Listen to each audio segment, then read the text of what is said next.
In the heart of Ethiopia, 2.5 kilometers above sea level, 11 churches have stood for 800 years. They were not built, they were carved. How? Cut directly from solid volcanic rock, from a single mass of stone, excavated from the top downward. No bricks, no mortar, no timber, only rock and chisel. And every strike of that chisel was final. One mistake, and the church was ruined.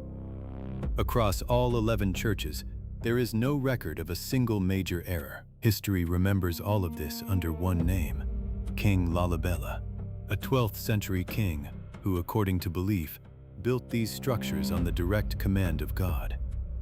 But archaeologists from Cambridge University say something different.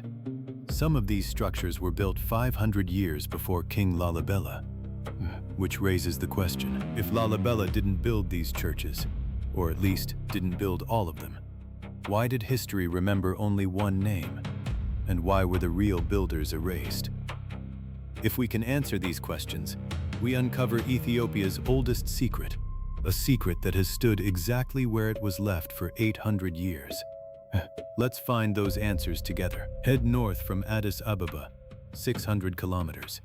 As the crow flies, the distance is 339 kilometers. The roads narrow, the elevation climbs. In the red, steep terrain of Ethiopia's northern highlands, in the mountainous heart of the Amhara region, there's a small town called Lalibela, population around 15,000, surrounded by villages, farmland, oak and juniper forest. At first glance, it doesn't look different from countless other towns in this part of Ethiopia. But when you descend into the center of town, the ground shifts, literally. Because here, you don't reach the churches by looking up, you reach them by going down. Yes, down through stairways cut into rock, through narrow passages, through tunnels, descending until you arrive. And when you arrive, what rises around you is rock. The churches sit below ground level, completely enclosed in stone, but at the same time, completely freestanding, each one open on all four sides, separated from the surrounding rock mass from roof to floor, standing as an independent structure. This might be hard to picture. Let me try to make it concrete. Imagine a flat plane of solid rock, like a massive table. Now imagine starting from the top of that table, carving downward, cutting your way inside. You remove the walls, you shape the ceiling, you leave columns standing, you open windows. When you finish, you have a complete building. But this building was never constructed on top of anything. It was extracted from rock that was already there. This technique has never been used at this scale anywhere else in the world. 11 churches. The largest, Beit Medhen Alem, is the largest rock-hewn church known in the world. 33 meters long, 25 meters wide, 11 meters high, 4 rows of columns, every column carved from the same block of stone. From the outside, a facade that echoes ancient Greek temples. Why Greek temple aesthetics? In Ethiopia? In the 12th century? This is a detail that both scholars and curious observers are still trying to explain. The churches are connected to each other by tunnels, ceremonial passages and trenches cut into the rock. UNESCO documents this system as a sophisticated drainage network, engineered to carry rainwater away from the structures. Gutters along the roofline, precise angles where walls meet floors, drainage points cut into the corners, all of it calculated, all of it planned, all of it executed. Whoever built this clearly understood engineering. Engineers who study these churches today say something remarkable. Attempting the same work today, even with carbon-tipped chisels and diamond blades, would be an extraordinary undertaking. Now here's the real question. Could these structures really have been built in the 12th century, in a single construction period, under a single king? If the answer is yes, we can close the question here without digging further. But if the answer is no, then why has everyone believed this for 800 years? To answer that question, we first need to understand the official story completely. Because without seeing how carefully it was constructed, it's impossible to notice where it starts to crack. Gebre Meskel Lalibela, prince of the Zagwe dynasty, born in the second half of the 12th century in the city of Roha, the town now known as Lalibela. According to tradition, a swarm of bees surrounded him at birth. His mother read it as a sign. This child would become a great king, but first there was an obstacle. He wasn't meant to inherit the throne. His older brother Harbe ruled, and Harbe, according to the accounts, saw Lalibela as a threat. Some versions say Lalibela was poisoned, meant to be killed. He didn't die. Instead, he fell into a death-like sleep that lasted 3 days. And during that sleep, he had a dream. In the dream, God showed him Jerusalem. In 1187, Saladin captured Jerusalem. The road to the holy sites closed for Christian pilgrims. For the Ethiopian Orthodox Church, this was catastrophic. A pilgrimage tradition thousands of years old ended overnight. The message in Lalibela's dream was clear. If you cannot go to Jerusalem, bring Jerusalem here. After Lalibela took power, removing his brother from the throne, he began turning that dream into reality. He gathered craftsmen, carpenters, and stonecutters. He set wages, he purchased land, and construction began. According to legend, the workers labored by day, angels continued the work by night. That is how it was completed in 24 years. This is the official history of the Ethiopian Orthodox Church. It's still told this way today. Lalibela was canonized as a saint for this work. His name was given to both the town and the church complex. It became so deeply embedded in history that no other name comes to mind. But let's stop here. 24 years. Looked at through an engineer's eyes, the problems start immediately. Consider Beit Medhan Alim, the largest church, 33 meters long, 25 meters wide, 11 meters deep. Building this church alone requires removing roughly 200,000 tons of volcanic rock entirely by hand. How much rock can realistically be removed in a day? The tools were primitive. There was no light. The work happened in darkness, by torchlight, zero margin for error.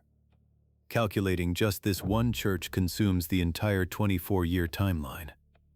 There are 10 more churches remaining. Engineers worked this out long ago. The conclusion is always the same. 24 years is physically impossible. So who was willing to ask that question officially? Professor David Philipson of Cambridge University, one of the most recognized names in African archaeology. He spent years studying Ethiopia's archaeological heritage, and he conducted an extensive study of the Lalibela churches. Philipson's thesis: 3 of the churches, Beit Mercurius, Beit Gabriel Raphael, and Beit Donegel, were built roughly 500 years before King Lalibela. These 3 structures were not originally churches. They were built as military fortifications, or palace structures, likely in the final period of the Aksumite Empire, in the 6th or 7th century. Later, during Lalibela's reign, they were converted for Christian worship, and over time, they came to be described, along with the other structures, as the product of a single construction period. When this thesis was published, it caused controversy in Ethiopia. The Orthodox Church objected. Some scholars supported Philipson, others pushed back, but the findings of a French research team pushed this debate to a new level. A team led by François-Xavier Fauvel from the French National Center for Scientific Research conducted a comprehensive study of the Lalibela complex. They received full access the Orthodox Church had never before granted to any outside research team. And what they found was clear. There were 3 distinct construction periods. The first period, traces of cave dwellers living beneath a basalt dome. The date is uncertain, but very old. The second period, a fortress structure formed by trenches, a perimeter wall, and underground tunnels. This period points to centuries before King Lalibela. The third period, the completion of the churches and the finalization of the complex in its current form. This period aligns with the reign of the Zagwe dynasty. So the official story describes a single period. The reality involves at least 3. Why was it told as one? To answer that, we need to look at 12th century Ethiopia. The Zagwe dynasty faced a legitimacy problem. The Solomonic dynasty, considered Ethiopia's true royal line, claiming descent from King Solomon and the Queen of Sheba, had lost the throne. The Zagwe dynasty held power, but in the traditional Ethiopian understanding, that power wasn't fully legitimate. What do you do in that situation? You establish a direct connection to God. According to the accounts, King Lalibela forged that connection through a dream. God showed him Jerusalem and put angels to work through the night. The result, 11 churches unlike anything else in the world, appearing within a single royal reign at a miraculously fast pace of 24 years. This story gave the Zagwe dynasty exactly what it needed: divine legitimacy. And for that story to work, the real history, the story of different hands, different periods, different purposes, had to be erased. This was one of history's oldest political maneuvers, claiming what someone else built. But there's a deeper layer to this. This erasure wasn't only political. It carried cultural weight as well. The real hands that built the Lalibela churches, the masons, engineers, and stonecutters whose names we don't know, were removed from history entirely. Their technique, their knowledge, their labor went unclaimed, and a single name was written over all of it. This might sound familiar to you, because it isn't unique to Lalibela. Throughout history, those in power have claimed structures by erasing the people who actually built them. What sets Lalibela apart is how successfully those names were erased. So successfully that for 800 years, almost no one questioned it, until scholars began to dig. Now we'll look at 3 different theories. Each answers a different part of the question, and rather than contradicting each other, they complete each other. The first theory, the reuse of Aksumite heritage. This theory rests on Philipson's thesis and has the strongest archaeological support. The Aksumite Empire represents one of the most remarkable periods in Ethiopian history, lasting from roughly the 4th century BC to the 7th century AD. It's considered one of the 4 great civilizations of the ancient world. The Aksumites had mastered rock architecture. Over centuries, they developed techniques for carving volcanic stone. As the empire began to collapse, some structures were abandoned. Military fortifications and palace buildings in the Lalibela region were among them. When the Zagwe dynasty rose to power, they found these structures, unfinished, abandoned, but still standing, and they transformed them. They converted existing structures for Christian worship. They built new churches, and they presented the entire complex as a single royal project. This theory explains something specific. Why do some churches differ stylistically from others? Why are wall thicknesses and column proportions inconsistent across the site? Because they were built in different periods, for different purposes. The second theory, a Crusader connection. This theory has less academic backing, but a logic that can't be entirely dismissed. Before taking the throne, King Lalibela lived in exile. He spent those years in Jerusalem.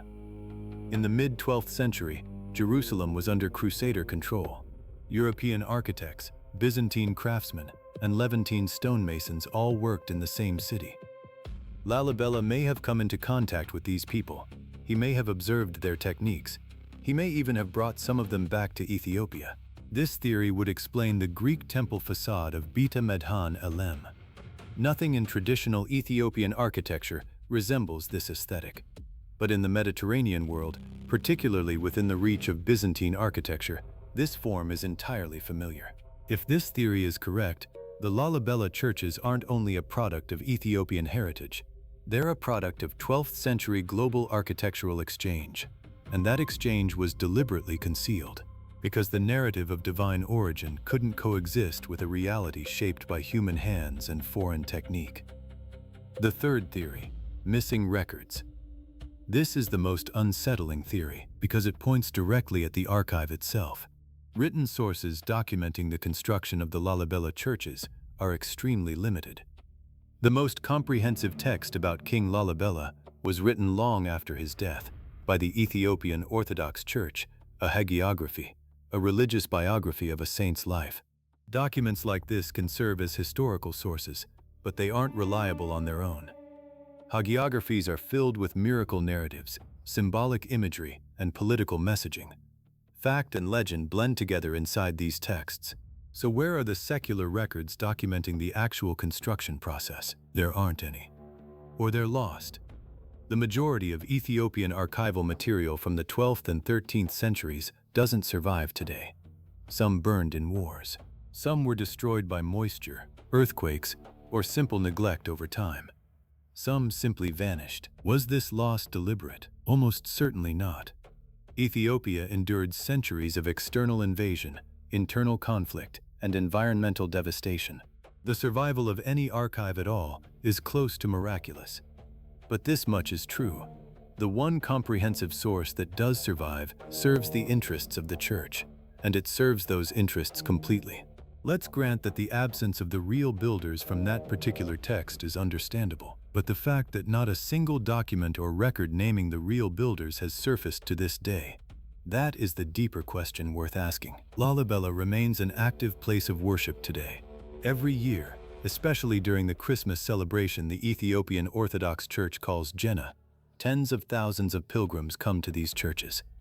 They fast through the night, they pray, they chant. Some walk for months to make the journey. They gather shoulder to shoulder in the rock-cut courtyards outside. For these people, Lalibela is sacred without question. The question of how it was built is irrelevant to that faith. Angels built it, and that answer is enough for them. But for researchers, the question remains unresolved. In 2009, the Ethiopian Orthodox Church granting full access to the French research team was a sign that the Church could no longer avoid this question entirely. For the first time in history, the Church opened its doors to outside researchers. That decision matters because for centuries, the Church restricted outside research access to these churches. Not physical access. The churches are open to visitors, but systematic archaeological investigation. So why the restriction? The Church's official answer: protecting sacred sites. Research activity could damage sensitive structures. That's a reasonable justification, but it's also the most effective way to limit what research might find. When the French team gained access, what did they confront? 3 construction periods. When this finding was published, it echoed through international academic circles. But the official response in Ethiopia remained notably measured. The Church neither fully denied it nor fully accepted it. That silence is itself an answer. Now consider this. Who were the people who actually built these churches? We don't know their names. We debate which dynasty, which culture, which tradition they belonged to. We don't know how many of them there were. We don't know how they developed their technique or how it passed from one generation to the next. For 800 years, one name stood in the light, and in that name's shadow, the real builders quietly disappeared. But the structures remained, and those structures speak now. Look at Beta Georgius, the most iconic of the 11. A perfect cross shape, carved entirely below ground, its roof cut in the form of a cross. Viewed from above, a flawless geometric symmetry. What does calculating that symmetry require? Coordination, planning, mathematical precision. Who did that math? In legend, angels. In archaeology, unnamed masons. The distance between those two answers is filled with 800 years of silence. One more thing worth saying. The current condition of these churches is troubling. UNESCO has documented increasing erosion on the structures in recent years. Rain damage is worsening. Cracks are widening in some of the churches. Conflict in northern Ethiopia has disrupted tourism to the region. The protective metal roofs installed over the churches are aesthetically controversial, but necessary. One of the world's greatest architectural mysteries is also physically at risk, and the real builders remain unnamed. History's oldest trick is this: writing your own name over something someone else built. This trick isn't unique to Ethiopia. Roman emperors carved their names into Egyptian monuments. In medieval Europe, churches registered structures built by common people as royal legacy. In every civilization, those in power have, at times, erased the real builders and written their own version into history. What sets Lalibela apart is how successful that trick turned out to be. 800 years. For 800 years, The rest of the world knew these structures by a single name. For 800 years, the real builders remained nameless. And because they remained nameless, their technique, their knowledge, their legacy disappeared along with them. The Lalibela churches are a UNESCO World Heritage Site today. Millions of people visit every year, take photographs, look on in admiration. But that admiration is often directed at the wrong address. The real admiration is owed to the nameless, to the people who, in darkness, by torchlight, 2.5 kilometers above sea level, with no room for a single mistake, carved this rock by hand. They have no names, but their hands are still there, in every chisel mark, in every column surface, in every window frame. And maybe that's the strongest legend of all. The legend of people with no name, whose work remains. Have you ever heard this legend before? Share your thoughts with us in the comments. Because here, at Teza Urban Legends, we don't just tell stories, we uncover the truths that history has tried to hide. A new legend is coming soon. Until then, look a little closer, question everything, and remember, some legends don't live in the past, they're right beside you. Mortal world, immortal legends.